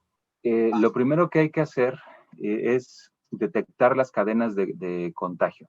Es muy, muy importante, porque esto nos lleva, a nivel organizacional, nos lleva a un brote. Y un brote dentro de una organización es catastrófico, porque puede ser desde un pequeño grupo de personas de 5 hasta toda la organización en cadena. Por eso el cortar la cadena de contagio es muy importante. No es evitar el contagio, es evitar el contagio masivo. Entonces, la recomendación que les puedo dar es, si tuvieron contacto familiar o laboral sin protección, porque no es lo mismo de yo usé mi cubrebocas y me senté con una persona aquí al lado, no respetamos a la distancia, pero ninguno de los dos nos quitamos cubrebocas, no compartimos alimentos, solo fue una reunión y no hicimos nada, pues la probabilidad es muy baja. No hacemos nada si no hay síntomas, pero sí nos mantenemos en un resguardo preventivo de por lo menos 7 a 10 días. Si hay confirmación de un familiar que fue positivo y nadie se cuidó, o sea, no usé cubrebocas, comimos todos en la misma mesa, es más, hasta compartimos copas y alimentos y tenedores, es decir, no hubo cuidado absolutamente para nada. Todos los asistentes se consideran como primeros contactos. Por lo tanto, lo que se tiene que hacer es inmediatamente todos los que estuvieron en la casa deben de estar en resguardo como primer punto. Segundo punto, detectar a la o las personas que tuvieron más contacto con esa persona que se confirmó. Porque puede ser que estuvimos en la misma habitación, pero es el familiar que yo nunca veo y nunca le hablo y estuve hasta el otro lado. Pero mi primo sí estuvo junto a él. Estuvieron platicando, estuvieron muy en contacto. Entonces el foco se vuelve hacia ese familiar. Y ese familiar tiene todo, repito, todos están en resguardo. ese familiar se tiene que hacer una prueba por PCR entre el tercer a quinto día después de ese contacto extremo que tuviera. Si sale negativo, el riesgo va disminuyendo para todos los demás que estuvieron alrededor, porque no fueron los contactos primarios. O su familia, tal vez puede ser el contacto primario, familia nuclear. Si sale positivo, de ahí vamos descartando gradualmente la cadena de contagio hasta llegar a esa persona que tiene la preocupación. Hablo en un nivel familiar, para cuidarse entre toda la familia. Pero si solo fue una reunión y a mí no me preocupa lo que le pasa a las demás personas, que no debería de ser, pero solo quiero saber si yo estoy bien, lo que tienen que hacer es resguardarse, esperar de 5 a 7 días, porque hay un tiempo de desfase entre incubaciones, y a partir del 7º día, hacerme una prueba PCR. Si sale negativa, puedo estar tranquilo. Si sale positiva, es porque estoy en un proceso de incubación y me viene el proceso de replicación viral y vendrán los síntomas que tengan que aparecer. Pues son algunas de las recomendaciones. Se vuelve un poco complejo tratar de explicarlo porque sí se tiene que evaluar el caso epidemiológicamente hablando de manera puntual. ¿Cuántos hubo? ¿Dónde estuvieron? ¿Qué hicieron? Para poder dar indicaciones muy precisas. Muchas gracias, doctor. Estrella Manjarre nos pregunta si como una opción de rehabilitación también se puede utilizar el inflar un globo. Por supuesto que sí. Esa indicación va a depender de la evaluación que dé el médico y lo que quiera medir. Es una resistencia al final. ¿Vieron la imagen del popotito cuando yo le soplaba al agua? Eso genera una resistencia con el agua. Entonces nos va a medir la capacidad de resistencia que tiene esa persona, pero también nos puede ayudar para rehabilitar. El globo da una resistencia mayor a la que da el agua. Entonces, lo que se va midiendo con el globo, ¿por qué agua o por qué globo? Es cómo estás. Si puedes subir, por ejemplo, 3 pisos de escalera, sin ningún problema, ok, a ver, intenta inflar un globo. Tu nivel de capacidad respiratoria es bueno. Pero si caminando un cuarto, 2 cuartos de una casa, te agitas, no hay que usar el globo, vamos a usar el agua, porque el globo tiene mucha resistencia para ti en este momento. Entonces, eso es lo que vamos a medir y sí se puede usar para rehabilitación también. Iniciamos con el agua, después le metemos un poco de más agua y más agua para generar más resistencia hasta que pasamos al globo. Sí se puede utilizar. Gracias, doctor. Enrique Gutiérrez pregunta, mi esposa estuvo internada y en estos momentos está con un concentrador de oxígeno en 1 litro. Sin embargo, si se retira el oxígeno, su saturación baja a 85 y su frecuencia cardíaca sube a más de 100 latidos por segundo. Ella tiene, por minutos era, bueno, aquí lo leo así como pusieron. Ella tiene problemas con su corazón. ¿Qué terapia recomienda para que no dependa del concentrador y pueda volver a tener una vida normal? Ok. Aquí hay 2 factores. Uno, hay que saber la edad y hay que saber el tiempo desde que pasó ya del alta hospitalaria para que esté ahí en el domicilio. Pero definitivamente hablamos de una secuela. Y es una secuela respiratoria por fibrosis pulmonar, por cicatrización, proceso de cicatrización a nivel pulmonar. Primero, mi primera recomendación es paciencia, porque va a tardar. El tiempo de rehabilitación para un tipo de proceso como el que me platica puede llevar meses completos. Hablamos de 3 meses, 6 meses, más o menos, dependiendo la edad, dependiendo el cuadro de agravación que haya tenido. Pero paciencia, número 1. 2, debe seguir utilizando el concentrador. Sí lo debe seguir utilizando porque no le genera ningún perjuicio. No es como un respirador artificial. Eso tengámoslo muy claro. A veces, y lo hemos escuchado ya, ¿no? Sabemos que entre más tiempo pasa una persona con un respirador artificial intubado, más difícil va a ser quitárselo porque todo el sistema va fallando. En el caso del oxígeno suplementario no es así. La respiración la tiene la persona. La persona es la que está respirando. Lo único que estamos haciendo con el aporte de oxígeno es pasarle un poco más de oxígeno para que compense la menor captación que tiene a nivel pulmonar por la inflamación o por el proceso de cicatrización. Entonces, no es un riesgo, no está mal estar usando el concentrador. No le va a pasar nada por usar el concentrador, al contrario, va a tener un beneficio. La saturación de oxígeno hay que mantenerla en niveles adecuados. Si para eso se necesita el concentrador, hay que hacerlo. Por ahorita, asumiendo, solo asumo por la información, que tengo menos de 15 días de haber sido dada de alta y estar en estas condiciones, no se puede iniciar todavía una rehabilitación, porque la calidad de tejido que tienen sus pulmones no es la ideal. Y si se inicia desde ahorita una rehabilitación, lo que van a hacer es sofocarla, cansarla y todavía consumir más oxígeno de lo que de por sí ya está consumiendo. Entonces, tranquilos.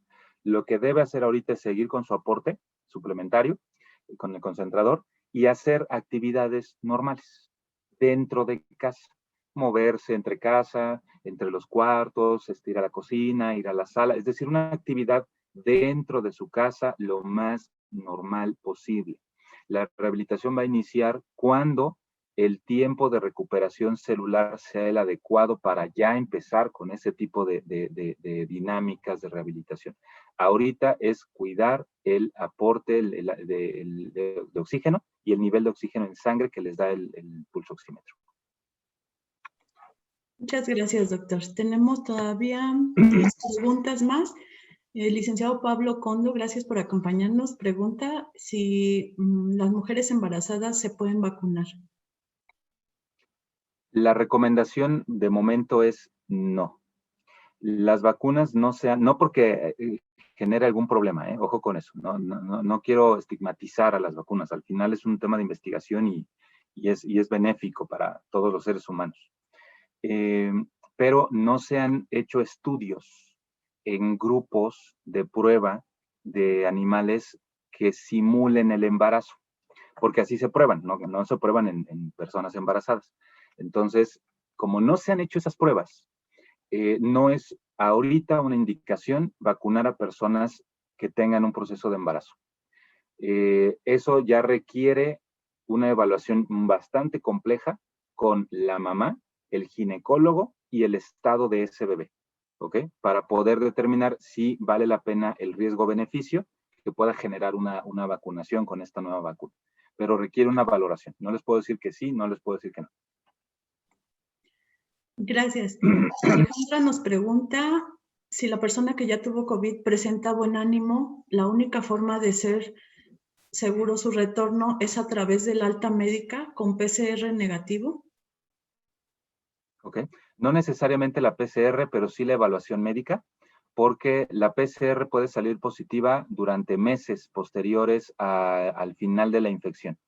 Recordemos que la PCR sirve para diagnosticar el cuadro agudo, pero no nos es un determinante para saber que ya se curó esa persona. La evaluación es médica. Mi recomendación es, aunque ya tenga buen ánimo, que lo consulte un médico, que lo evalúe, que lo interrogue, que lo explore si es necesario, y de ahí determinamos, ya pasó el tiempo necesario, no hay sintomatología, el estado físico, dinámico, cardiovascular, respiratorio es bueno, adelante, no hay ningún problema, aunque no haya prueba PCR. Gracias, doctor. María Salud Solorio pregunta, ¿se puede convivir con libertad con una persona que se contagió por COVID, pero ya pasó su confinamiento? ¿Y qué medidas especiales se debe tener? Por supuesto, se puede convivir con toda normalidad. Una vez que ese paciente ya terminó la enfermedad, ya está avalado por un médico, ya estamos tranquilos, es cualquier otra persona como si nunca hubiera tenido la enfermedad. Hablo en tema de infección, con toda tranquilidad. No estigmaticemos, por favor, a las personas que tuvieron COVID, porque ese también es un tema social y laboral bastante fuerte. Cuando los colaboradores saben que ya se reincorporó un compañero que tuvo COVID, tendemos a estigmatizarlo, a alejarnos un poco. Ay, es que ya tuvo COVID, ay, es que nos va a infectar. No hay ningún tema de convivencia, es normal, no hay proceso infeccioso, no hay riesgo alguno. Gracias. En Facebook nos pregunta Laura Torres, ¿cuánto tiempo debe estar aislada o contenida en casa una persona que estuvo en contacto con la persona enferma de COVID, pero ella no presenta síntomas? Ok, el mínimo son de 7 a 10 días, el mínimo. Esto sería lo ideal, saber que tuve el contacto ayer y ya me estoy resguardando. Sería lo ideal, no tuviéramos pandemia si esto sucediera.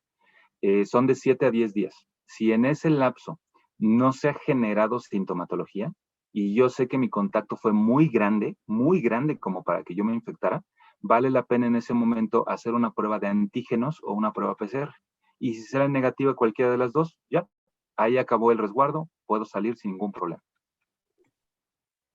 Muchas gracias. Sí, aquí nos comenta que esa persona la cuidó. Es el mismo caso, ¿verdad?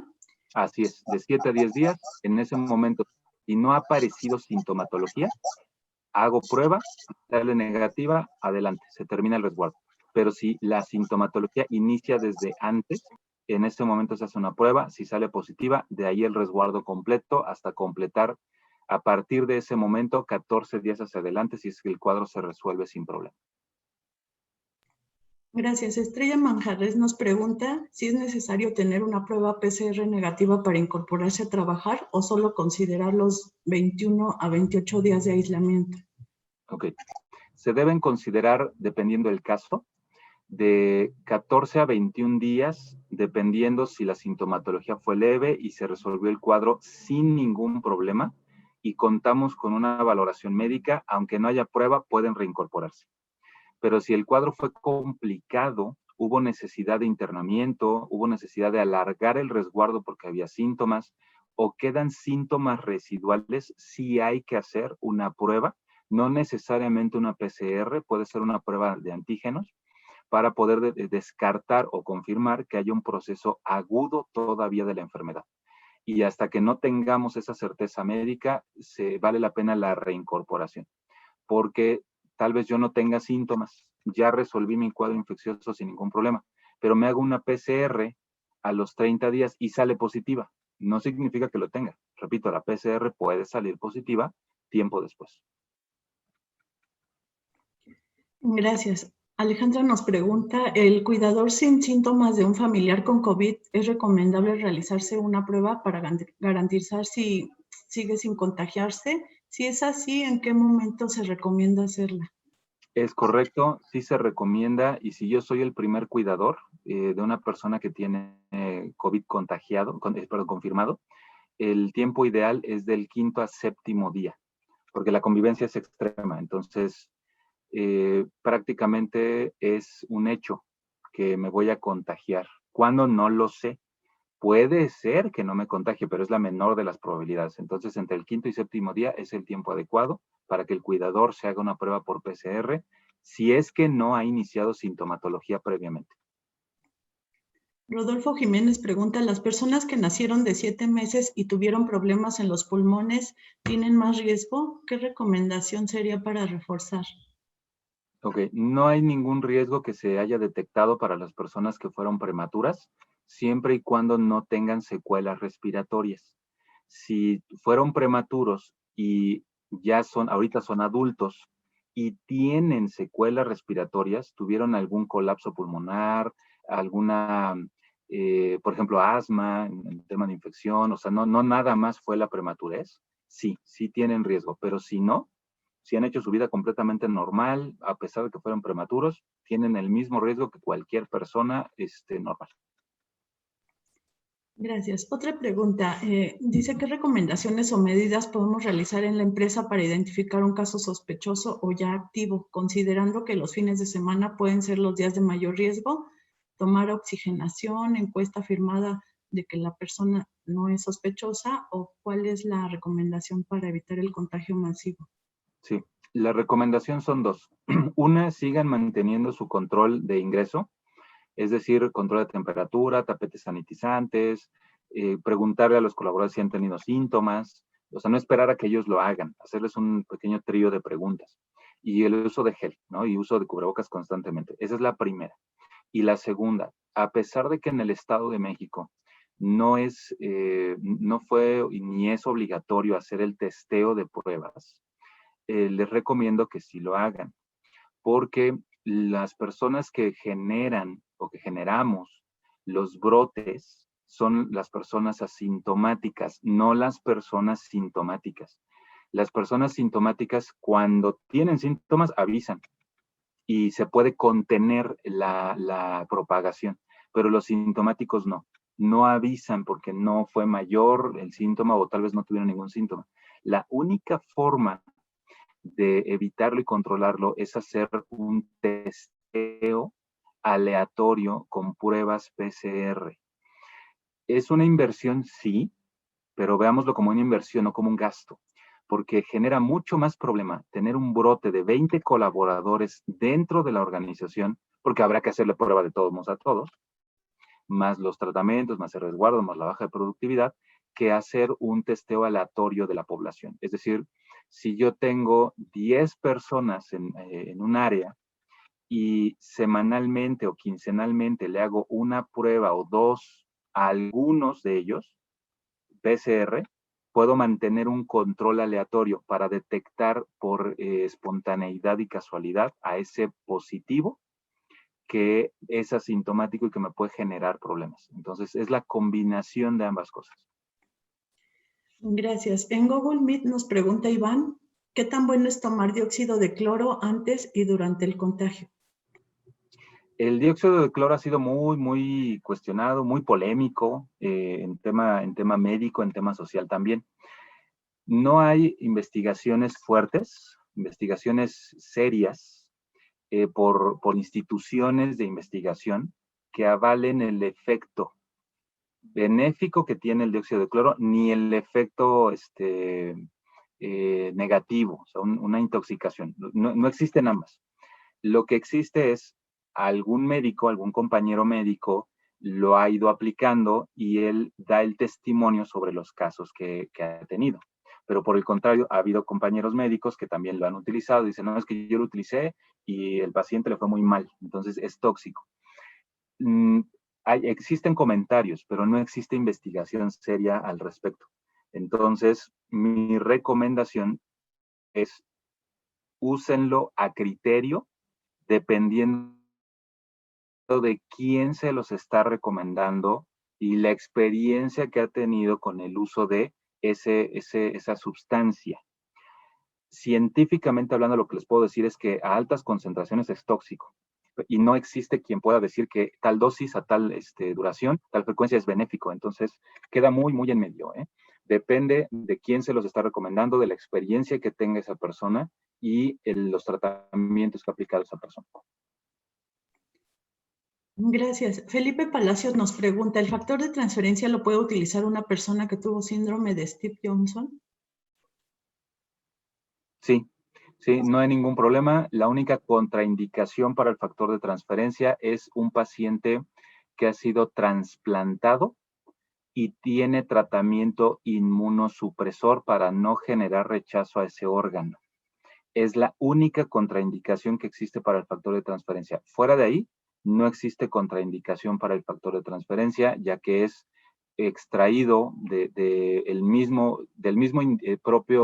misma especie, el ser humano, a un nivel de peso molecular que no genera reacciones alérgicas. Por lo tanto, la finalidad es estimular al sistema inmunológico. Se puede utilizar sin ningún problema. Repito, no en trasplantados, porque lo que se espera con el tratamiento inmunosupresor es no generar una respuesta inmunológica para rechazar el órgano. Y si damos factor de transferencia, funciona lo contrario. Gracias. Carmen Sánchez nos pregunta, ¿de manera preventiva se puede tomar lisados bacterianos para reforzar el sistema inmunológico? Sí se puede hacer, nada más mucho cuidado, porque depende del laboratorio. Depende del laboratorio, depende del proceso. Acuérdense que estamos trabajando con agentes vivos que tienen capacidad infecciosa, patológica. Entonces, no necesariamente un lisado garantiza un nivel de cuidado y de protección adecuado o un efecto esperado. Mucho cuidado nada más con el tipo de laboratorio que se los esté recomendando para no favorecer un proceso infeccioso secundario. Gracias, doctor. Selene Chávez nos dice, para el retorno de una persona a sus actividades laborales después de ser un caso positivo y cumplir los días de aislamiento domiciliario, ¿es recomendable realizar una PCR, antígenos o anticuerpo para regresarlo a su actividad laboral? Y para realizar cercos sanitarios, ¿es conveniente utilizar las pruebas de antígeno? Para el retorno de esta persona, Como lo hemos comentado, depende de la evaluación médica y de ahí determinar si es necesario o no hacer una prueba para determinar si puede regresar. Si es necesario, se indica la prueba y se evalúa el resultado para poder tener certeza.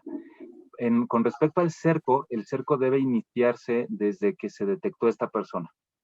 Y una vez que se detecta a nivel organizacional, se tienen que buscar las personas que tuvieron más contacto con esa persona durante 7 días atrás, si fue recién diagnóstico. Y ahí sí, a todas esas personas se les hace una prueba por PCR para de ahí detectar a los positivos, detectar a los negativos. Si se detecta a los positivos, el mismo ejercicio, quiénes estuvieron en más contacto con esa persona para poder hacerles una prueba. Pero ya no de 7 días para atrás, va de 5 a 3 días para atrás nada más. Y hasta llegar a un punto en el que ya testeamos al último y salió negativo.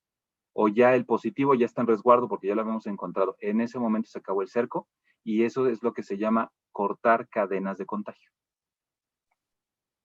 Gracias. Iván Villeda pregunta, algunos pacientes les recomiendan utilizar 1 o 2 veces oxígeno. Mi pregunta ¿es más recomendable el concentrador o el tanque de oxígeno?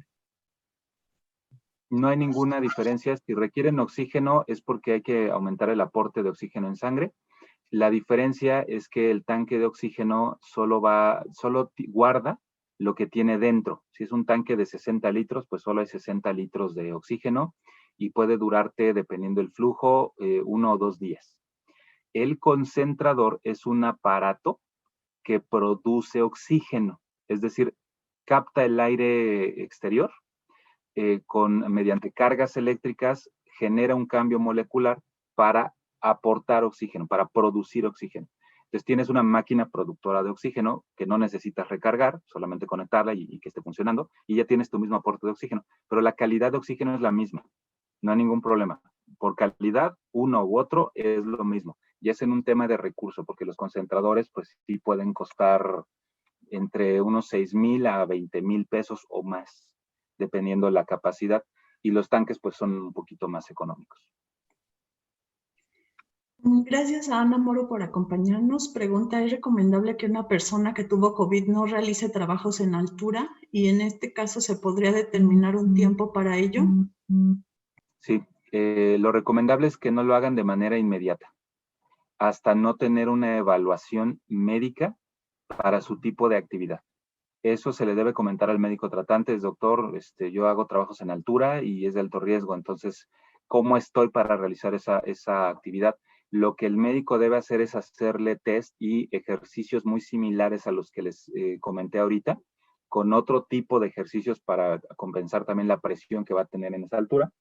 Y si sale bien, si responde adecuadamente, adelante, puede hacerlo sin ningún problema.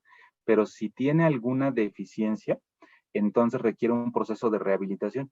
Y la rehabilitación, cuando es leve, la afectación nos lleva de 2 a 3 semanas más o menos.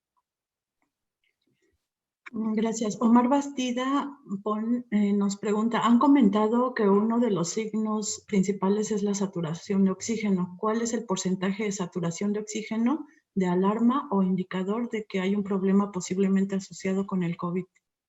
Sí, lo normal es de 95% para arriba, pero depende de la persona, si fue fumadora crónica, si se cocinó con leña, por ejemplo, durante muchos años, pues ya no va a tener una normalidad.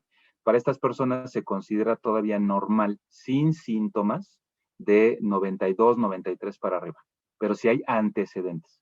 Si no hay antecedentes y es una persona aparentemente sana, de 95 para abajo ya no estamos hablando de algo normal. Y de 93 para abajo, sí o sí requiere atención, ya sea hospitalaria o con aporte de oxigenación, porque eso ya habla de un aporte bajo de oxígeno. Por abajo de 90 ni les platico, ya requiere flujo constante de oxígeno.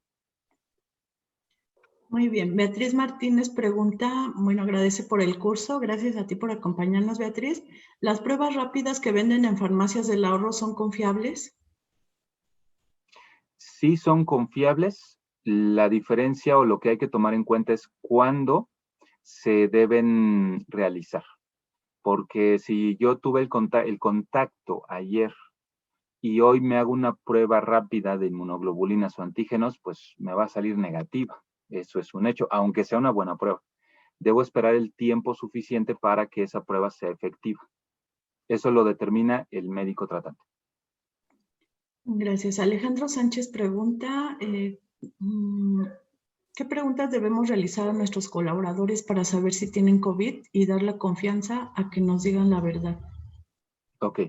Si yo le pregunto a un colaborador si está enfermo o ha tenido contacto con personas que estén enfermas o si no se ha cuidado, la respuesta más probable que me va a dar es no, porque sabe que se evidenciaría diciendo sí, porque lo vamos a regañar, ¿no? Oye, ¿por qué? Si tú sabes, perdón, y el cubrebocas y todo. Entonces, lo más probable es que digan que no. Pero lo que genera la diferencia es un acercamiento con el colaborador y toda esta información que debemos estar vaciando a los colaboradores en tema de conciencia de salud. La estrategia que más está funcionando para que ellos mismos lo comenten es que la campaña de información vaya dirigida al cuidado de sus familias, al cuidado de sus seres queridos y al cuidado de sus compañeros, no a la afectación que ellos pueden tener, porque eso pasa a segundo plano. Con ese tipo de información de conciencia, hemos logrado que los colaboradores piensen más en otros que en ellos y lo manifiestan o lo dicen pensando, preocupándose por sus familiares. Entonces, la pregunta correcta hacia ellos no es si han tenido síntomas, es un abordaje más coloquial y más, le voy a llamar más fino en tema de persona. Es decir, es acercarse con ese colaborador y preguntarle, oye, ¿cómo estás? Ah, sí, ¿cómo te ha ido? ¿Cómo está tu familia? ¿Algo que necesites? ¿Algo en lo que te podamos ayudar? No, perfecto. Oye, ¿cómo te fue en las fiestas? Oye, y sí, fíjate que sí, hemos sabido de compañeros que han estado enfermos. Tú no has tenido tos, fiebre. O sea, el abordaje es más desde un tema de compañerismo, aunque sea el jefe directo, para no recibir como entrada la respuesta de no tengo nada, no siento nada y yo me he portado muy bien. ¿Qué va a pasar? Pero eso nos mejora el porcentaje de captación espontánea por parte de los colaboradores.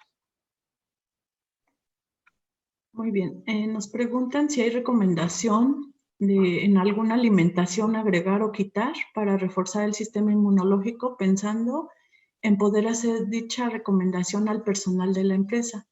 Por ejemplo, él también nos pregunta que si el factor de transferencia es recomendable para alguien con enfermedad autoinmune, pensando que si le puede ayudar a reforzar su sistema.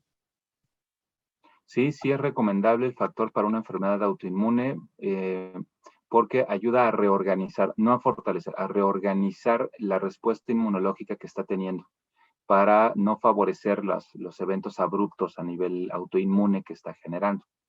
En tema de alimentación para los colaboradores, lo que se debe reforzar es lo que siempre hemos trabajado, no es nada nuevo, es una alimentación balanceada, 5 alimentos al día. Desayuno, colación, comida, colación y cena.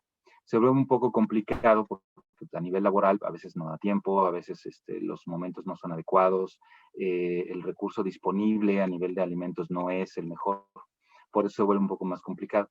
Pero la alimentación es lo que siempre hemos trabajado. Balance entre proteínas, vegetales, frutas, carbohidratos y lípidos también. No, las grasas no son malas, nos ayudan, pero en cierta proporción.